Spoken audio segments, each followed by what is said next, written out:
नमस्कार, मी उर्वी सावंत पंगत तुमच्या आमच्यामध्ये तुमच्या सगळ्यांचं खूप खूप स्वागत करत आहे। आज मी तुमच्यावर दिवाळी फराळामध्ये बिस्किटासारखी खुसखुशीत अशी शंकरपाळीची रेसिपी शेअर करणार आहे। तर चला सुरुवात करूया रेसिपीला। करण्यासाठी प्रथम मी एका टोपात 1 वाटी एवढं गरम करून थंड केलेलं दूध, ज्या वाटीने आपण दूध घेतलं त्याच वाटीने 1/2 वाटी एवढी साखर। साखर विरघळेपर्यंत आपल्याला हे दूध गरम करून घ्यायचं। इथे लक्षात ठेवायचं की दुधाला बिलकुल उकळी काढायची नाहीये, बस आपली साखर विरघळली की आपण दुधाचा गॅस बंद करायचा। आता इथे तुम्ही बघू शकता आपली साखर पूर्णपणे विरघळलेली आहे। तर आता आपण गॅस बंद करायचा। आता हे मिश्रण कोमट व्हायला द्यायचं आहे। आता ज्या वाटीने आपण दूध आणि तूप घेतलं त्याच वाटीने 5 सपाट वाट्या एवढा मैदा घ्यायचा आहे। आता ह्या मैद्यामध्ये चवीप्रमाणे मीठ आणि 1 वाटी एवढं तूप, ज्या वाटीने आपण मैदा घेतला त्याच वाटीने आपण हे तूप अगदी कडकडीत गरम करून घ्यायचं आहे। म्हणजेच आपल्याला तुपाचं मोहन घालायचं आहे। हे बघा, एवढं कडकडीत आपल्याला तूप हवं आहे। सुरुवातीला हे तूप गरम असल्यामुळे आपण चमच्याच्या साहाय्याने हे व्यवस्थित ह्यात मिक्स करून घेऊया। आता हे साधारण थंड झालं की आपल्याला ह्या मैद्याला हे आपण जे तूप घातलेलं ते व्यवस्थित सगळीकडे चोळून घ्यायचं आहे। आता हे आपल्याला तूप व्यवस्थित मैद्याला चोळून घ्यायचं आहे। साधारण अशा प्रकारे आपल्या मैद्याचा एक मुटका किंवा गोळा तयार झाला पाहिजे। याचा अर्थ आपलं मोहन हे व्यवस्थित मैद्याला लागलेलं आहे। हे जे साखरेचं आणि दुधाचं मिश्रण आहे ते कोमट झालेलं आहे। आता ते आपण थोडं थोडं घालून आता इथे पिठाचा एक घट्टसा गोळा मळून घेऊया। अगदी थोडं थोडं घालूनच आपल्याला हे पीठ मळायचं आहे।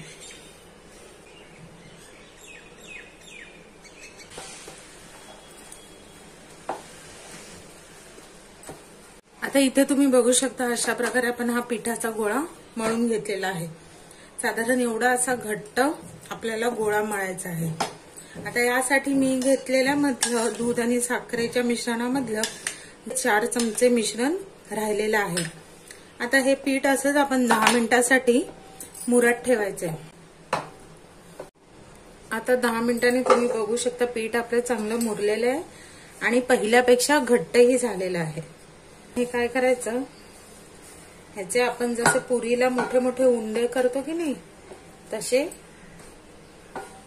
मोठे मोठे उंडे बनवून घ्यायचे। आता इथे मी 4 उंडे बनवून घेतले आहेत। आता त्याच्या आपण पोळ्या लाटूया। आता पोळ्या लाटण्यासाठी इथे एका फुलपाटावर मी एक उंडा घेऊन आपण तो लाटून घेऊया।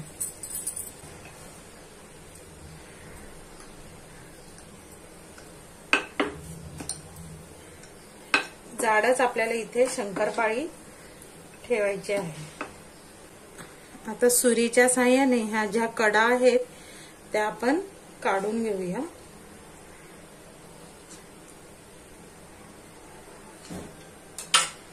म्हणजे आपल्याला एक व्यवस्थित असा चौकोन मिळेल। आता त्याच्या आपण चौकोनी आकाराच्या शंकरपाळ्या कापून घेऊया।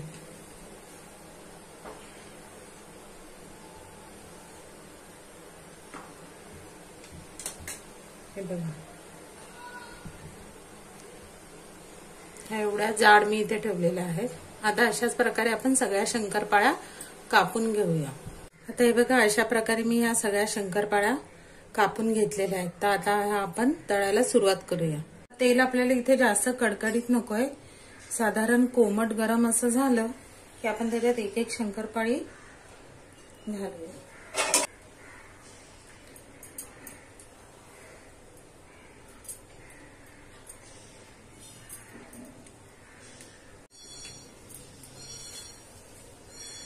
आता अगदी मंद गॅसवर आपल्याला ह्या शंकरपाळ्या तळून घ्यायच्या। आता एका मिनिटानंतर तुम्ही ह्या फ्लिप करायच्या आणि अशाच आलटून पालटून आपल्याला ह्या सगळ्या शंकरपाळ्या तळून घ्यायच्या आहेत।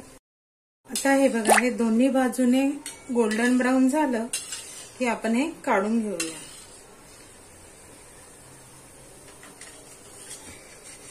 आता अशा प्रकारे आपण सगळ्या शंकरपाळ्या तळून घेऊया।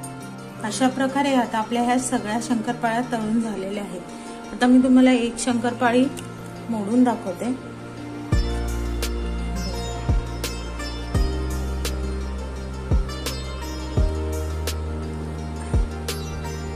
आहे की नाही बिस्किटांसारखी।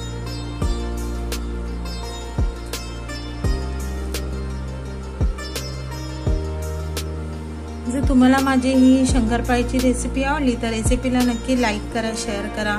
चॅनलवर नवीन असेल तर चॅनलला सबस्क्राईब करा आणि नवीन व्हिडिओच्या नोटिफिकेशनसाठी बेल आयकॉनला प्रेस करायला विसरू नका। तोपर्यंत मस्त राहा।